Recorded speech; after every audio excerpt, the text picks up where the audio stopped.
Okay, so second video na tayo. Baka lumakas ulit yung ulan. Hindi mo tayo makapag-video. Of course, yung second video natin about stock update. Ayan. Let's start with SEC. And yung first video natin, pwede nyo i-visit dun sa may, sa may channel natin sa YouTube. Ayan. So, for this one, guys, ano ba nangyari? Medyo pula siya right now. 33.2. And pa-enter na siya right now dito sa may support natin. 33, guys. Okay, tapos base dito, mukhang bearish.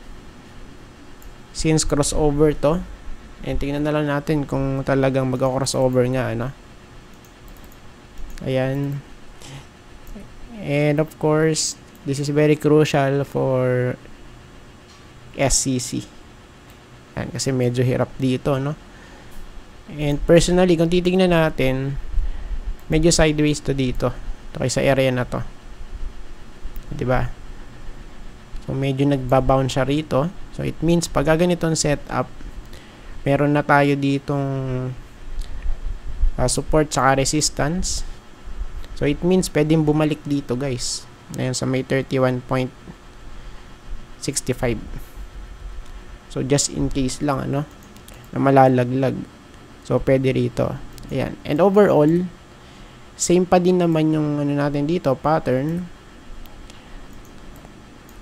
So, this chart, okay, sideways to, guys. Rectangle pattern na mako-consider. Okay. And hanggat walang breakout sa may 36, so ito kasi yung pinaka-crucial, niya, no? Kumbaga, resistance para maging bullish yung chart. Of course, hanggat wala, okay, edi 50-50 pa to. Since nasa, siya eh, nasa loob ng rectangle, ano? Ayan, no? Rectangle yan, guys, eh. Ayan. Then, sa daily, check lang natin yung ating 200 day. So, medyo bumabaloktot pababa. Ayan, no? Okay. So, gumaganon siya, oh. Ayan, oh. Tapos, biglang, ayan. So, ito siya ngayon. Ayan. Kaya, tignan natin, ano? And supposed to be, dapat pagka bullish yung chart or yung price. So, dapat yung 200, ayan, papataas na ganyan yung kanyang trajectory. For this one, baliktad yung nangyayari, no? So, medyo tumaas, tapos gumaganyan ulit, oh. Ayan, so, tingnan na lang natin sa, sa mga susunod, no, na araw. Tapos, of course, DMC. Check natin. Okay, so medyo, siya, berde ngayon, ano? Same here sa ating weekly. Ayan, pero may wala pa tayo kasi dito. Higher high. Meron pa lang tayo low, tas higher low. Ayan, so far. Ayan, tapos yung high, eto. High. And we want higher high. Okay. Of course, sa area na to. Ayan. So, for this one, tingnan natin.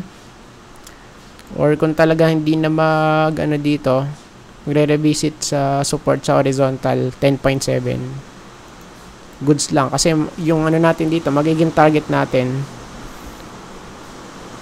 ayan, sa 11.85 na. 11.85 somewhere here. Ayan. So, medyo malakas yung ulan dito, guys, ano? Ayan. So, tsaga-tsaga na lang tayo sa sa re-record kahit malakas yung ulan. Ayan. Ayan. So, medyo humina. LTG. Pabugso-bugso yung ulan, tas malakas, no?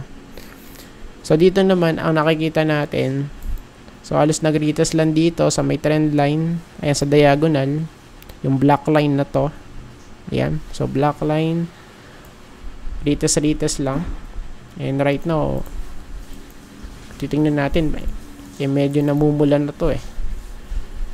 So, kung namumula na yan, pwede tayong bumalik dito malapit sa 9.15 hanggang dito sa 8.99. Somewhere here, guys. Okay, sa area na to. Diyan, no? Ayan, kasi medyo namulan eh. Ayan, pero tignan pa rin natin. Baka mamaya, baka biglang maghimala to, no? Biglang pitikin. Yeah. So, yung 200 guys, super close dun sa may price natin right now. Ang huling price, yung close 9.59 and yung ano natin 200 day nasa 9.47. Of course, pwedeng may to ulit at mag-retest. And tingnan natin kung mag-hold, ano? So, pag hindi nag-hold, yun lang. Okay, magiging bearish tayo for this one, no? Since yung kanyang stock is okay, ano to guys, overbought. Ayan, so overbought na eh. Ayan, kaya ano, kumbaga more likely is magkakaroon tayo ng ano dito, ng red candlestick, okay, for LTG. So, next natin, TEL. Okay, for TEL. Okay, so nag-retest lang dito halos, no? Hanggang titingnan natin sa may 200. Okay, tapos back up na ulit siya. Ayan, kasi strong to, no? Yung support natin dito, may confluence dun sa may 200 day. Based sa weekly chart. Kaya medyo magandang setup, ano. And of course overall naman kasi pagka tinignan natin to, no, so ang target natin ayan sa 1.9 since ano to, sideways, right, ayan, no, same pattern kay sa iba. And right now is nasa 1495 pa lang tayo. So, medyo malayo pa sa target natin dito, no? Ayan, sa 1.9, guys. Okay. So, syempre, yung pinaka-bullish part dito, pagka yung price is nakapanik sa 1.950 at least. So, I think mga dito sa 1.960 siguro or 1.70. Somewhere here sa may, ano na to. Ayan, sa may white area na to guys, dyan, no? Ayan, kasi yung mangyayari dito, okay, possible since sideways, so ang magiging confirmation natin dito yung mismong breakout. Ayan, so medyo nabubulol pa tayo. Ayan, so pag nag-breakout, of course throwback, then push. Ayan, so yun po yung pinaka bullish case natin for TEL, no? So as of now is medyo malayo pa actually, pero still goods kasi kung titingnan natin yung chart, of course nag-rally na to eh. Okay, from here, ayan, so 30% na, no, mahigit, o, diba? Next, ALI. So, retest lang dito sa 200. Pero pagka nag-breakout, super goods to, no? Ayan, pero tingnan pa rin natin. Very, very crucial to for ALI right now. And based naman sa daily chart, so, medyo namumula. Tingnan natin. Yan yung 200. Andito lang naman, ano? Super close. So, much better kung ganito yung maging, ano natin, yung makita natin for ALI. So, mag-breakout na ganito. Okay, tas pull back. Then push. Ayan. Same for sa weekly chart. Ano kung babalikan natin? O, ayan, no? Since untog na rito kasi, so we want a breakout. Okay, tapos ganyan, then push. Ayan. So, let's wait muna, no? Na mag-breakout. Ayan, kasi wala pa eh.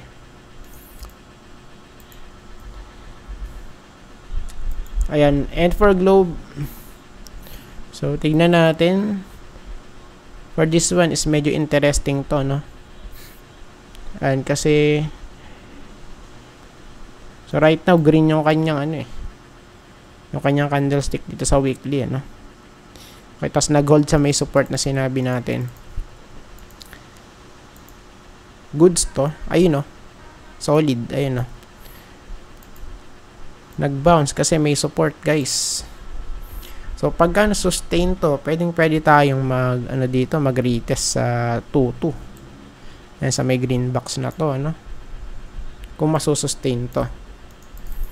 Ayan, so pwede yan. Tapos dito naman is, of course, nag-pullback na siya eh. So pullback. Then pwedeng mag-rally ulit yung kanyang chart right now. Ayan, no? Good.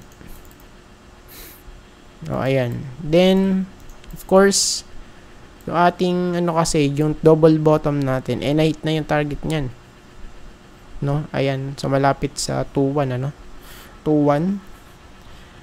Pero, kung babalik tayo sa weekly chart, of course, based sa kanyang history. So, dito guys, nag-retest sa 2-2. Ayan, no? So, bakit? Ito yun, no? Okay. So, pagka nai-hit yung 2-2, sell off. Then, bounce ulit sa 2-2. Sell off ulit dito sa 1,750. Okay, tapos yun ulit 2-2. Di ba pabalik-balik lang eh. Tapos nag-breakout nga dito pero di na sustain. Same setup pa din. Ayan, no. Pagre-retest ulit, yes, pwede. Ayan, for 2-2. So that's why yung target natin talaga rito based sa kanyang big picture, yung 2-2. Ayan. So, I think tapos na po tayo guys at maraming salamat po sa panonood. See you po sa next video. Bye-bye and God bless.